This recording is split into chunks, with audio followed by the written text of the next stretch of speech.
হঠাৎ দুইজন ফেরেশতা আসলেন। কয়জন ভাই? একজন জিবরাইল আলাইহিস সালাম, একজন মিকাইল আলাইহিস সালাম। এসে নবী সাল্লাল্লাহু আলাইহি ওয়াসাল্লামকে আস্তে করে জাগিয়ে দিলেন। জাগিয়ে নবী সাল্লাল্লাহু আলাইহি ওয়াসাল্লামকে হাত ধরে নিয়ে যাচ্ছেন কোথায়? পাশে জমজম কূপের পাশে। পাশে জমজম কূপ আছে, দেখেছিলেন না? যারা হজ উমরা করে আসছেন হয়তো দেখতে পারবেন। এই জামজাম আগের মতো তো আর নাই, একটা আইডিয়া পাবেন আর কি। জামজাম কূপের পাশে নিয়ে গিয়ে নবী সাল্লাল্লাহু আলাইহি ওয়াসাল্লামকে আবার আস্তে করে শুইয়ে দেওয়া। এই যে পুরো ঘটনাগুলো ঘটে যাচ্ছে না, এগুলো কিন্তু মুহূর্তে ঘটে যাচ্ছে। মানে এই পুরো বিশাল ঘটনা ঘটে যাওয়ার পর কলিজাটাকে বের করা হয়েছে। এই প্রথম ওপেন হার্ট সার্জারি নাম শুনেছেন কিনা? যে ওপেন হার্ট সার্জারি হচ্ছে। এবার এই কলিজাটাকে প্রথমে জমজমের পানি দিয়ে ধোয়া হয়েছে। কিসের পানি? জমজমের পানির মধ্যে শেফা আছে। যাদের অসুস্থতা আছে জমজমের পানিতে সূরা ফাতিহা ফু দিয়ে খাবেন, ইনশাআল্লাহ শেফা হয়ে যাবে।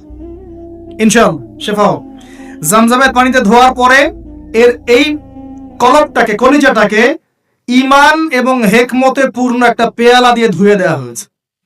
একটা পেয়ালার মধ্যে ঈমান নিয়ে আসা হয়েছিল এবং হিকমা, প্রজ্ঞা নিয়ে আসা হয়েছে। এটা রাখার পরে এই ঈমান প্রজ্ঞা দিয়ে ঢেলে এই পুরো জায়গাটা বন্ধ করে দেওয়া হয়েছে। কি রূপ কথা মনে হচ্ছে? আমরা যে নিঃশ্বাস নিচ্ছি এটাই কি আল্লাহর অলৌকিকত্ব না? এই যে হার্ট আমাদের পাম্প করতেছে, যখন আমরা ছোট বাচ্চা ছিলাম ওই সময় থেকে নিয়ে এখন পর্যন্ত পাম্প করছে। 1 সেকেন্ডের জন্য কি থেমে গিয়েছিল? এটাই তো অলৌকিকত্ব। যে আল্লাহ আমাদেরকে বাঁচায় রাখতে পারেন, সে আল্লাহর পক্ষে এগুলো করা কি অসম্ভব কিছু? আচ্ছা, এবার নবী সাল্লাল্লাহু আলাইহি ওয়াসাল্লামকে একটা বাহনের মধ্যে উঠানো হচ্ছে। বাহনটার নাম বোরাক। কি নাম? বোরাক। এবার বাহনটা হচ্ছে গাধার চেয়ে একটু বড়, খচ্চরের চেয়ে একটু ছোট এবং একটু লম্বা দেহের, সাদা রঙের। কি রঙের? এবার নবীজি এখানে উঠতে যাচ্ছেন, বাহনটা একটু ফাপড় নিল, একটু ভাব দেখালো। ভাব দেখানো বোঝেন কিনা? ওই যে আপনার গার্লফ্রেন্ড আপনার সাথে যা দেখায় আর কি। আছে তো গার্লফ্রেন্ড না ভাই? আলহামদুলিল্লাহ। তাহলে স্ত্রী তো দেখায়। স্ত্রী ভাব দেখালে সবর করতে হবে। কি করতে হবে? স্ত্রী ভাব দেখালে সবর করতে হবে, চুপ থাকতে হবে। এগুলো টিপস শেখেন, না হলে পরে সমস্যা হতে পারে। স্ত্রী ভাব দেখাতে পারে, তখন সবর করতে হবে, চুপ থাকতে হবে। পরে দেখবেন ভাব নিজেই আবার ঠান্ডা হয়ে গেছেন সব। ঠিক আছে? আর নিজে গরম হয়ে গেলে সমস্যা। আপনি গরম হয়ে গেলে পুরো একদম তরকারি পুরো যাবে একেবারে। কথা বুঝতে পারছেন? আল্লাহ বোঝার তৌফিক দান করুন। বোরাকটা ভাব নিচ্ছে আর কি। এখন বোরাককে জিবরাইল আলাইহিস সালাম বলছেন, এই শোনো, তোমাকে সৃষ্টি করার পর থেকে, ভালো করে শোনেন, তোমাকে সৃষ্টি করার পর থেকে মুহাম্মদ সাল্লাল্লাহু আলাইহি ওয়াসাল্লামের চেয়ে শ্রেষ্ঠ কোনো মানুষ তোমার গায়ে পা দেয় নাই। বলেন আল্লাহু আকবার। বলেন আল্লাহুম্মা সাল্লি আলা মুহাম্মদ, আল্লাহুম্মা বারিক আলা মুহাম্মদ। তোমাকে সৃষ্টি করার পর থেকে মুহাম্মাদের চেয়ে সাল্লাল্লাহু আলাইহি ওয়াসাল্লাম শ্রেষ্ঠ কোনো মানুষ তোমার পিছে ওঠে নাই। সুবহানাল্লাহ। জান্নাত থেকে বাহনটা নিয়ে আসা হয়েছে। কোত্থেকে? জান্নাত থেকে। এবার তিনি বোরাকে উঠলেন। বোরাক, ও আচ্ছা, বোরাক এই কথা শুনে কি করলো? বোরাক এই কথা শুনে ভাব তো চলে গেলই গেল, ও ঘামা শুরু করেছে। ঘামতে শুরু করেছে। অনেক সময় হয় না যে বড় কোনো ব্যক্তির সামনে গিয়ে মানে থরথর করে কাঁপা শুরু করেছে, ও ঘামা শুরু করেছে। এবার নবী সাল্লাল্লাহু আলাইহি ওয়াসাল্লাম উঠে বসলেন। বিসমিল্লাহ। এবার চলছে। কোথার দিক, কোন উদ্দেশ্যে চলছে? ওই যে জেরুজালেম, নাম শুনেছেন কিনা? এবার ওই দিকে ছুটলো বোরাক। কিভাবে ছুটলো? নবীজি বলছেন সাল্লাল্লাহু আলাইহি ওয়াসাল্লাম, আমাদের চোখের সীমা যতদূর পর্যন্ত যায়, বোরাকের একটা পাই ততদূর পর্যন্ত যাচ্ছে। কখনো সূর্যাস্ত দেখেন নাই? কতদূর পর্যন্ত তাকানো যায়? ওই যে সূর্য ডুবছে অতদূর পর্যন্ত বোরাকের একটা পা চলে যাচ্ছে। নিঃসন্দেহে আলোর বেগের চেয়ে বেশি বেগে যাচ্ছে। যদি যারা ফিজিক্স পড়ছেন, এই যে অ্যাস্ট্রোনমি নিয়ে পড়াশোনা করছেন, আপনারা তো জানেন আলোর বেগের চাইতেও যদি দ্রুতগামী কোনো বাহন আবিষ্কার করা যায় তাহলে সময়ের চেয়ে বেশি দূরে যাওয়া যাবে না? যাওয়া যাবে। বোরাকের গতি নিঃসন্দেহে আলোর গতির চেয়ে বেশি ছিল।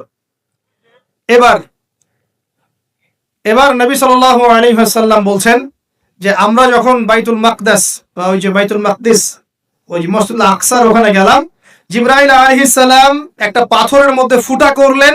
সেই পাথরের মধ্যে ফুটা করে বোরাকটাকে বেঁধে রাখলেন। আর এই পাথরের ফুটার মধ্যেই সমস্ত নবী রাসূল, এই পর্যন্ত যত নবী রাসূল এসেছেন, ওই ফুটার মধ্যেই তাদের বাহনকে বেঁধে রাখতেন। সুবহান। এবার নবীজি মসজিদে ঢুকলেন।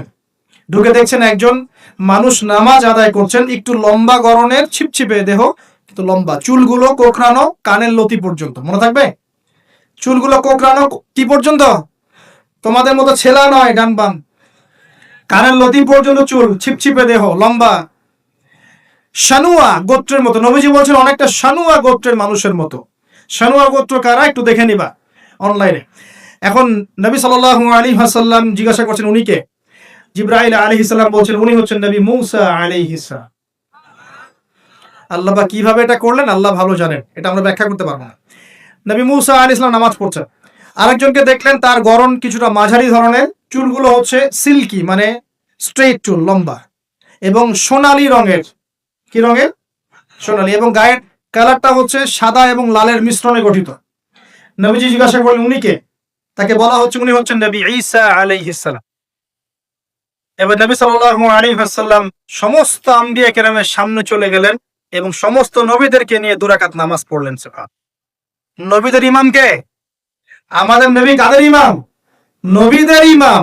আর সেই নবীর সুন্নাত পালন করতে আমাদের এত কষ্ট হয় না ভাই? লজ্জা লাগে? দাঁড়িয়ে রাখলে লজ্জা লাগে না? টাকনুর উপর কাপড় তুলে লজ্জা লাগে? আস্তাগফিরুল্লাহ, আল্লাহ আমাদেরকে মাফ করুক। আমরা সর্বশ্রেষ্ঠ মানুষের উম্মত, সর্বশ্রেষ্ঠ নবীর উম্মত। আল্লাহ পাক আমাদেরকে যোগ্য উম্মত হওয়ার তৌফিক দান করুন। নবীজি নামাজ পড়লেন, নামাজ শেষ। নামাজ, ও আরেকটা কথা, আরেকজনকে নবীজি দেখলেন, তার অবয়ব সম্পর্কে তিনি বলছেন দেখতে হুবাহু আমার মতোই। নবীজি বলছেন দেখতে হুবাহু আমার মতোই। জিজ্ঞাসা করলেন তিনি কে? জিবরাইল আলাইহিস সালাম বলছেন তিনি হচ্ছেন নবীগণের পিতা ইব্রাহিম আলাইহিস সালাম। ইব্রাহিম আলাইহিস সালামের দেহের গঠন, চেহারা একদম আমাদের নবীর মতো ছিল। সুবহানাল্লাহ। হয়তোবা এই কারণেই, হয়তোবা আল্লাহ ভালো জানেন, আমরা কিন্তু দরুদে কার নাম পড়ি? নবীর নামের সাথে ইব্রাহিম আলাইহিস সালামের নাম পড়ি এবং তার জীবনীর সাথে আমাদের নবীর জীবনী কিন্তু হুবহু মিল আছে। আমাদের নবীজিকে হিজরত করতে হয়েছে, ইব্রাহিম আলাইহিস সালামকে করতে হয়েছে। ইব্রাহিম আলাইহিস সালামকে আগুনের পরীক্ষা দেওয়া লাগছে, আমাদের নবীকে বদরে উহুদে পরীক্ষা দেওয়া লাগছে। লাগে নাই? আমাদের নবীকে পাশে ছিলেন স্ত্রী খাদিজা রাদিয়াল্লাহু আনহা, ইব্রাহিম আলাইহিস সালামের পাশে ছিলেন স্ত্রী সারা এবং হাজরা আলাইহিম আসসালাম। মানে টোটালি মিল পাবেন আপনি, আপনি দেখবেন টোটালি মিল আছে। ওইদিকে যাচ্ছি না আমি। এবার নামাজ শেষে নবী সাল্লাল্লাহু আলাইহি ওয়াসাল্লাম আবার বোরাকে উঠলেন। এবার বোরাক উপরে ওঠা শুরু করলো। এই পর্যন্ত যেটা এসেছে এটা হচ্ছে মক্কা থেকে জেরুজালেম পর্যন্ত। এটাকে বলা হয় ইসরা। এটাকে কি বলা হয়? ইসরা মানে নাইট জার্নি, মানে রাত্রেবেলা নৈশ ভ্রমণ। আর এবার যাচ্ছে এই বাইতুল মাকদাস থেকে উপরের দিকে, এটাকে বলা হয় মেরাজ, মানে ঊর্ধ্বে আরোহণ, ঊর্ধ্বগমন। ঠিক আছে? এবার প্রথম আকাশে যখন পৌঁছালেন, প্রথম আকাশের দরজা আছে, কি আছে? আর প্রথম আকাশ মানে আমরা যে তারা দেখি এগুলো কিন্তু প্রথম আকাশে। ঠিক আছে? প্রথম আকাশ মানে প্রথম মহাকাশ। শুধু এটা নয় যে ওই যে ওজোনোস্ফিয়ার, আয়নোস্ফিয়ার যেটা ভাগ করেছি এগুলো নয়, আমরা যা দেখি এগুলো সব হচ্ছে প্রথম মহাকাশের অংশ। এখানে দরজা আছে একটা, আমরা দেখতে পারি না। এখানে গিয়ে জিবরাইল আলাইহিস সালাম দাঁড়িয়ে গেলেন, নবী সাল্লাল্লাহু আলাইহি ওয়াসাল্লাম দাঁড়িয়ে গেলেন। ওই দিক থেকে আওয়াজ আসছে যে কে? জিবরাইল আলাইহিস সালাম বলছেন যে আমি জিবরিল। আপনার সাথে কে? বলা হচ্ছে আমার সাথে হচ্ছে বিশ্বনবী মুহাম্মদ রাসূলুল্লাহ সাল্লাল্লাহু আলাইহি ওয়াসাল্লাম। আপনাকে কি পাঠানো হয়েছিল তাকে আনার জন্য? তিনি বলছেন হ্যাঁ। তিনি বলেছেন হ্যাঁ, বাস হ্যাঁ, কারণ তিনি সাদিকুল আমিন। এবার দরজা খুলে দেওয়া হলো, তিনি ভিতরে ঢুকলেন, দেখলেন সেখানে একজন ব্যক্তি যিনি মাশাআল্লাহ ডান দিকে তাকাচ্ছেন, ডান দিকে অনেক আদম সন্তানের আকৃতি আছে, ডান দিকে তাকাচ্ছেন হাসছেন, বাম দিকে তাকাচ্ছেন, বাম দিকে অনেক আদম সন্তানের আকৃতি আছে, বাম দিকে তাকিয়ে কাঁদছেন। নবী সাল্লাল্লাহু আলাইহি ওয়াসাল্লাম বললেন উনি কে? তখন তাকে বলা হলো ইনি হচ্ছেন আপনাদের পিতা, মানে আদম সন্তানদের পিতা আদম আলাইহিস সালাম। আদম আলাইহিস সালাম নবীকে দেখে সালাম দিলেন। আদম আলাইহিস সালাম নবীকে সালাম দিলেন, নবীও সালামের প্রত্যুত্তর করলেন এবং আদম আলাইহিস সালাম তার জন্য দোয়া করলেন। তিনি উঠে গেলেন আরো উপরে। এবার দ্বিতীয় মহাকাশে যখন চলে গেছেন, এই দ্বিতীয় মহাকাশ পর্যন্ত সায়েন্স যেতে পারে নাই, কেউই পারেনি আল্লাহ রাসূল সাল্লাল্লাহু আলাইহি ওয়াসাল্লাম ছাড়া। এখানে গিয়ে তিনি দেখলেন সিমিলারলি দুজন বসে আছেন। কয়জন? দুজন। এবং দুজন এর পরিচয় জিজ্ঞাসা করলে জিবরাইল আলাইহিস সালাম বললেন ইনি হচ্ছেন ঈসা আলাইহিস সালাম আর ইনি হচ্ছেন ইয়াহইয়া আলাইহিস সালাম। দুজনের মাঝে কি সম্পর্ক? খালাতো ভাই। কি সম্পর্ক? খালাতো ভাই। এখানে বলে রাখি দুজনের মিলটা কি? এই দুজনকেই ইহুদিরা হত্যা করার চেষ্টা করেছে। ঈসা আলাইহিস সালাম এবং ইয়াহইয়া আলাইহিস সালাম উভয়কেই কারা হত্যা করার চেষ্টা করেছে? ইয়াহইয়া আলাইহিস সালামকে তো হত্যা করেই ফেলেছিল, আর ঈসা আলাইহিস সালামকে হত্যা করার চেষ্টা করেছিল, কিন্তু আল্লাহ পাক সেটা হতে দেন নাই। আল্লাহ পাক তাকে উঠিয়ে নিয়েছে। তিনি আবার আসবেন কিনা?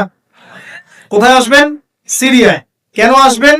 কারণ তিনি এই পৃথিবী থেকে দাজ্জাল এবং তার সমস্ত বাহিনীকে মেরে ফেলবেন ইনশাআল্লাহ, এবং প্যালেস্টাইন থেকে সারা বিশ্বে 40 বছর রাজত্ব করবেন ইনশাআল্লাহ।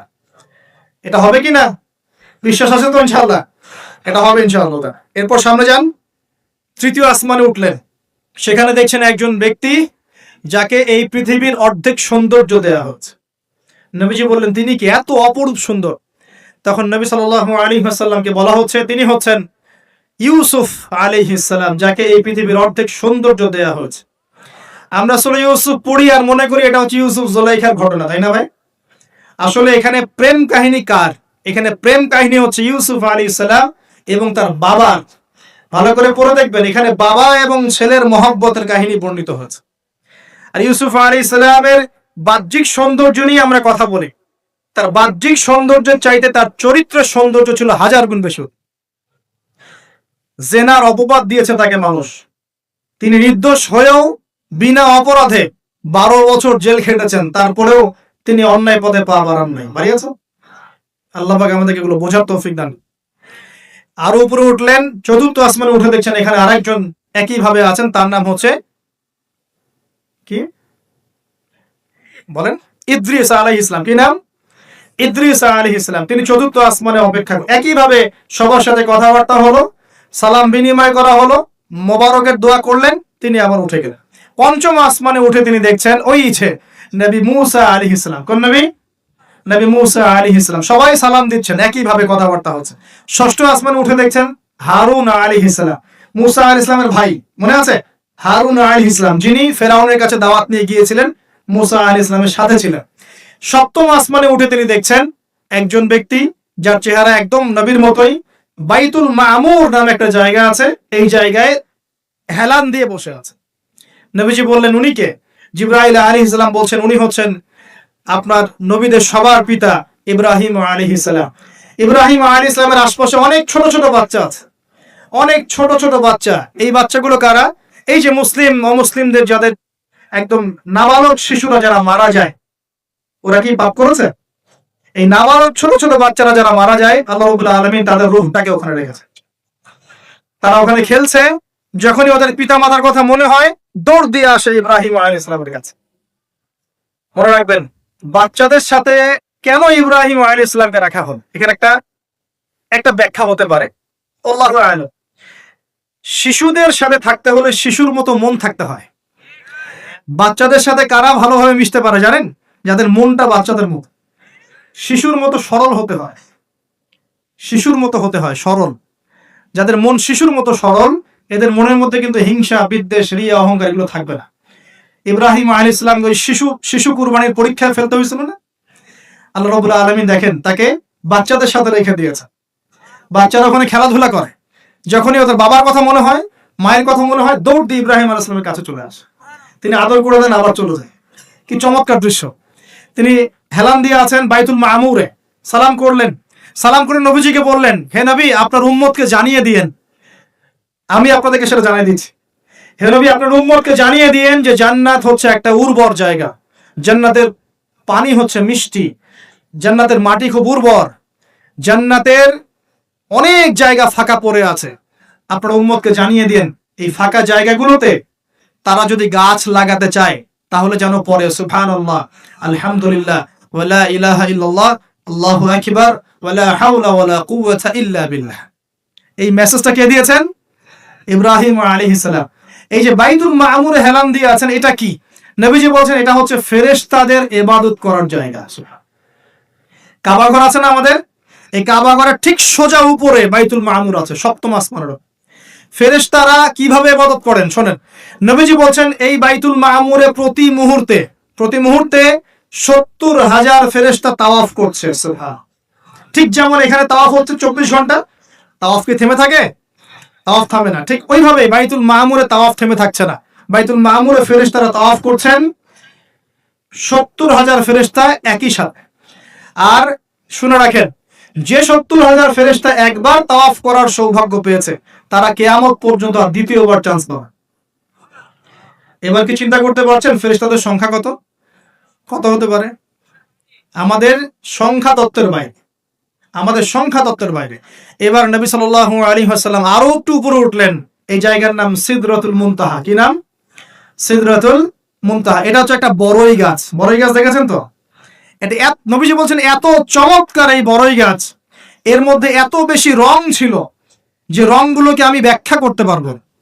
এর পাতাগুলো ছিল হাতির কানের মতো এবং এর ফলগুলো ছিল মটকার মতো বড় বড় এক একটা, এবং এর মধ্যে প্রজাপতি বসেছিল।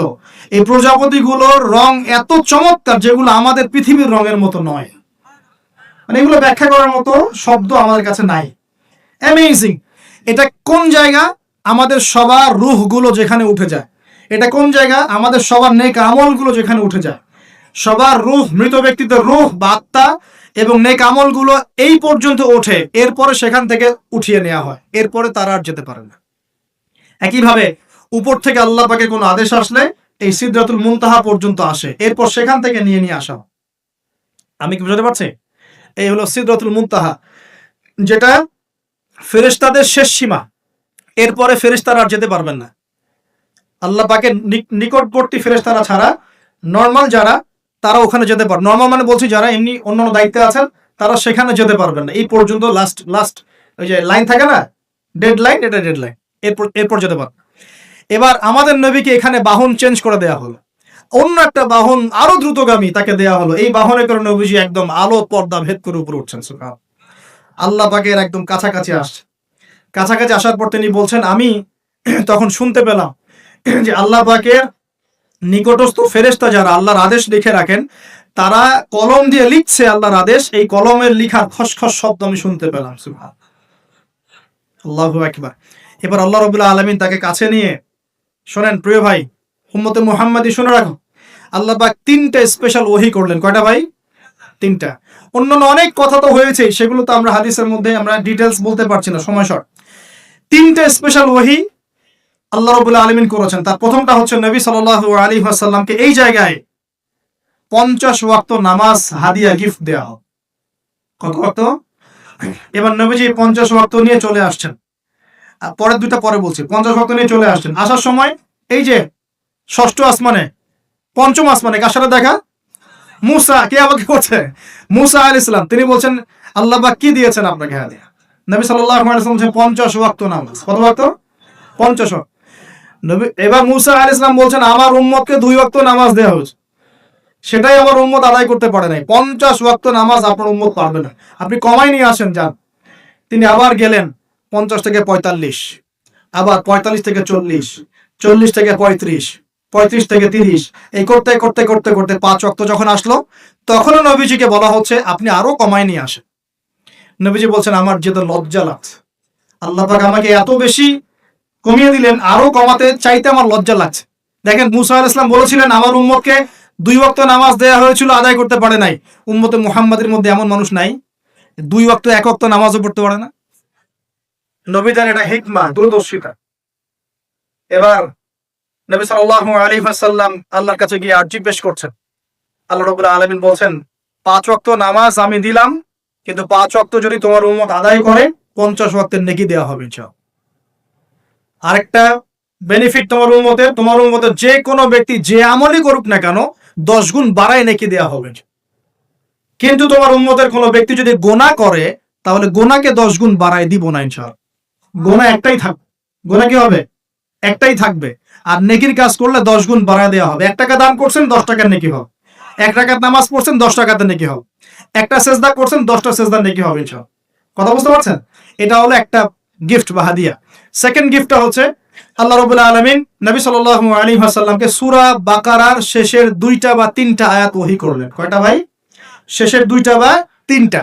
লিল্লাহি মা ফিস সামাওয়াতি, এখান থেকে ফানসুরনা আলাল কওমিল কাফিরিন পর্যন্ত। এই আয়াতগুলোর ফজিলত সম্পর্কে এসেছে যে রাতের বেলা কেউ যদি এই আয়াতগুলো পড়ে ঘুমায়, সূরা বাকারার শেষের 2টা বা 3টা পড়ে ঘুমায়, সারা রাত তাহাজ্জুদের নেকি পাবে ইনশাআল্লাহ। এবং দৃশ্য অদৃশ্যের কোনো ক্ষতি, তার কোনো অনিষ্ট সাধন করতে পারবে না ইনশাআল্লাহ। এই যে সমস্যা হয় ঘুমের মধ্যে, জিনের সমস্যা, জাদুর সমস্যা, বদনজর ইত্যাদি, কোন রকম প্রবলেম তাকে ফেস করতে হবে না ইনশাআল্লাহ। সূরা বাকারার শেষের কয় আয়াত? কমপক্ষে 2 আয়াত, যদি পারেন 3টা আয়াত পড়বেন। 2টা হাদিয়া হোক। 3 নম্বর হাদিয়াটা আরো বড়। 3 নম্বর হাদিয়া হচ্ছে নবী সাল্লাল্লাহু আলাইহি ওয়াসাল্লামকে আল্লাহ পাক বললেন, তোমার উম্মতের একটু গৌর করে শোনেন, তোমার উম্মতের যে কোনো ব্যক্তি যত পাপই করুক না কেন, যদি আমার সাথে শিরকের পাপ না করে, শিরকের পাপ ছাড়া আমার সাথে সাক্ষাৎ করে, আসমান জমিন সমানও যদি পাপ করে, আমি আল্লাহ তার সামনে আসমান জমিন সমান ক্ষমা নিয়ে হাজির হব ইনশাআল্লাহ। এই উম্মতের যে কোনো ব্যক্তি খালি লা ইলাহা ইল্লাল্লাহ মুখ দিয়ে পড়েছে, ইসলামের সামনে আত্মসমর্পণ করেছে এবং শিরিক মুক্ত আমল করেছে, বেদাত মুক্ত আমল করেছে, ঠিক আছে, তার যত বড় বড় পাপই থাকুক না কেন, ইনশাআল্লাহ আল্লাহ পাক কোনো না কোনো ওসিলায় সেই পাপ মাফ করে দেবেন ইনশাআল্লাহ। এটা একদম লিখিত হয়ে গেছে।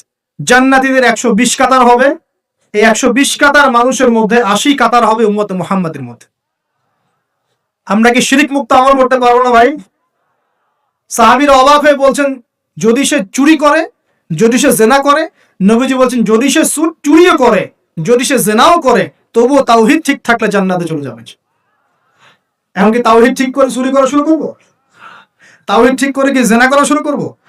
এখানে আল্লাহ পাকের তাওহীদের গুরুত্ব বোঝানো হয়েছে। আর যে ব্যক্তি প্রকৃত তাওহীদে থাকবে সে কি জেনা করতে পারবে? আল্লাহ পাক আমাদের সবাইকে এই 3টা হাদিয়া গ্রহণ করার তৌফিক দান করুন। আমার সাথে বলেন, 50 ওয়াক্ত নামাজ মানে 5 ওয়াক্তই। 5 ওয়াক্ত মানেই 50 ওয়াক্ত। 1 ওয়াক্ত পড়ছি মানে 5 ওয়াক্ত পড়ছি। 1 ওয়াক্ত পড়ছি মানে 10 ওয়াক্ত পড়ছি। 1 ওয়াক্ত পড়ছি মানে 10 ওয়াক্ত পড়ছি। আমরা কিন্তু 50 ওয়াক্তের নেকিই পাচ্ছি ইনশাআল্লাহ।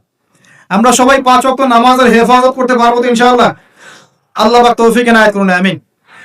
আমরা কি সূরা বাকারার শেষের আয়াতগুলো মুখস্থ করতে পারবো ইনশাআল্লাহ? প্রত্যেক রাতে আমল করবো তো ইনশাআল্লাহ? আর শিরিক মুক্ত আমল করার চেষ্টা করবো ইনশাআল্লাহ।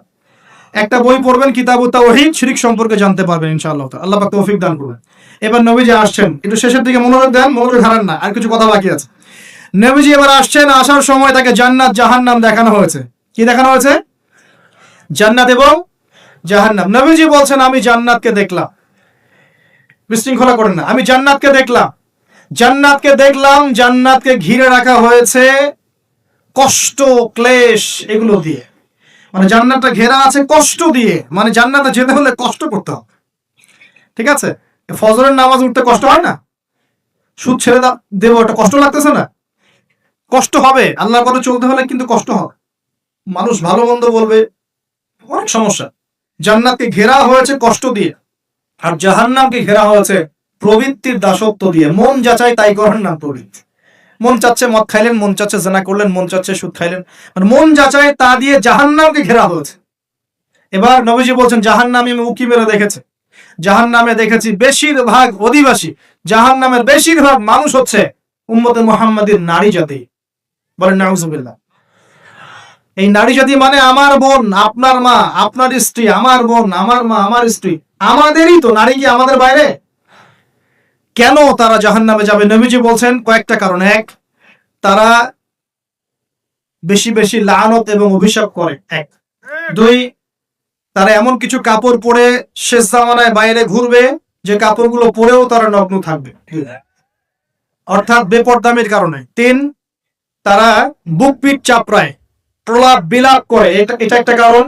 4, তারা স্বামীর সাথে কখনো কখনো কুফরি করে। কেমন? স্বামী সারা জীবন যদি তাদের ভরণ পোষণ ভালোবাসা দিয়ে যায়, কোনো একদিন যদি কোনো সমস্যা সৃষ্টি হয়, বলবে যে সারা জীবন তোমার কাছে কিছুই পাইলাম না। এই সবকিছুর ঊর্ধ্বে একটা কারণ আছে। এই সবকিছুর ঊর্ধ্বে একটা কারণ আছে, সেটা হলো, শোনেন, তাদের উদ্ধত মস্তকটা আল্লাহ পাকের বিধানের সামনে সহজে অবনত হতে পারে না, চায় না। এগুলো কিন্তু সব মেয়েদের জন্য নয়। উম্মতে মুহাম্মাদীর একটা অংশের মেয়েদের জন্য আল্লাহ নবী এইসব কথা বলেছেন।